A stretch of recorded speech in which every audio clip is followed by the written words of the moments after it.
Hello and welcome to episode 7 of Project Delta. This episode will be available until March 19th at 5 p.m. Eastern Standard Time, so it's only going to be available for one day.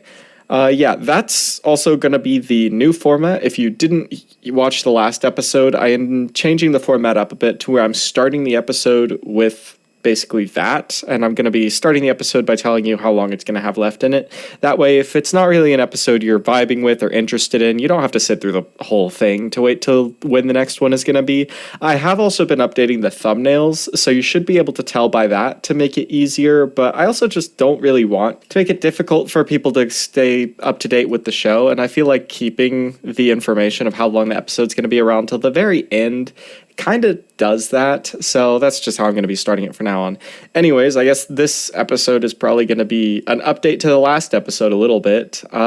So a small thing happened. Ironically, I was going to talk about this more in the audio track on the Oops video, but if you noticed, that video doesn't actually have an audio track, and a lot of people didn't really say anything about it that time because the video before, the vacuum review, that one's audio track had to deal with basically me talking about and contemplating changing how I was going to start uploading audio tracks. I didn't actually intend to do that until after Project 100 was over, so I didn't realize that that one didn't have an audio track, even though I had recorded an audio track talking about, like, a bit more about everything that had happened, in that audio track, but I forgot to upload it, and because everybody just assumed that I was going to be not uploading audio tracks immediately anymore, no one said anything, and I didn't realize until, like, earlier today, so I'm gonna have to re-record the audio track because that one was actually kind of time sensitive, and I planned on changing it and re-uploading a different audio track today as well on it. So that one just doesn't really work anymore. And I guess I'm just going to be talking about what I was going to be talking about in that one here. So I did end up going to the doctor to get it, like, x-rayed. For those who missed the last episode, summary is I was stupid, committed to a bit too hard, fell over, and I was pretty sure I broke my wrist. And I went to the doctor, and they said that it's most likely fractured. They got an x-ray. They couldn't see any, like, fracture, but they said that it's probably just, like, a hairline fracture somewhere in there, or it's just, like, a really bad sprain.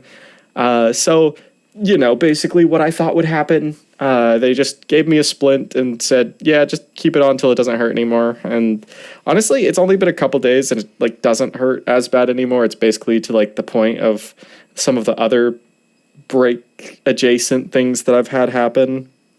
So it's, like, it's normal. And I am proud to say that I am not feeling as bad anymore. I mean, I was able to record the 75-day update, and I probably won't be wearing the brace during the videos themselves, but I'm also not going to be moving my, like, hand around a lot. So, yeah, I don't want to wear the brace in the videos.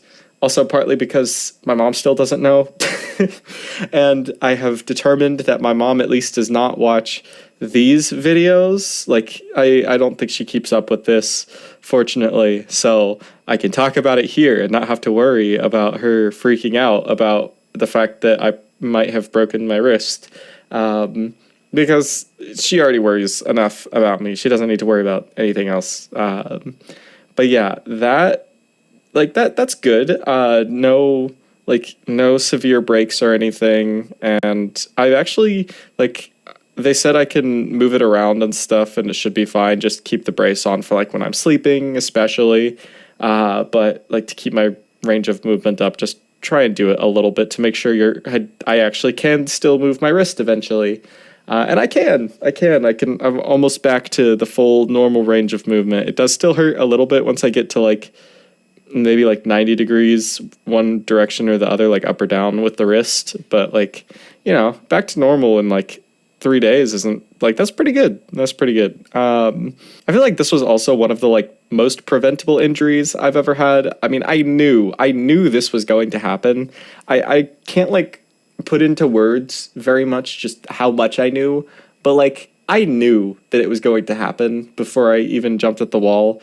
But ironically, like, I thought if I injured myself, it would be from me jumping at the wall too hard. And I still did it. And I didn't really plan for the eventuality of me, like, falling over after jumping at the wall. Like, I didn't think that far ahead. I was like, okay, I'm going to injure myself. But when am I going to injure myself was not on my mind. I just thought, oh yeah, it's definitely going to happen. It was like a guarantee to me. But I expected me to like kick a hole in the wall or something like that and stub my toe. Not for me to fall over. Like, that one's no fun. It could have at least been like when I hit the wall. That would have been more interesting. But yeah.